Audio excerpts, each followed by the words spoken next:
Sonidos de monstruos captados en cámara, parte 2. El Blob, en 1997. El National Oceanic detectó un sonido de baja frecuencia y alta amplitud en el Océano Pacífico Sur. Presta mucha atención al siguiente sonido.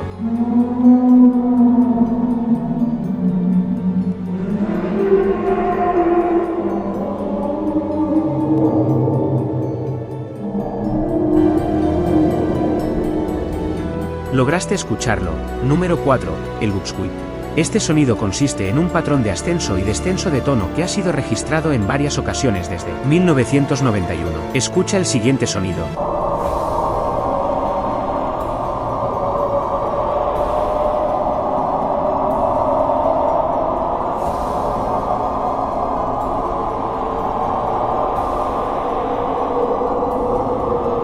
Like para parte 3. No olvides suscribirte para más vídeos. Muchas gracias por ver el vídeo.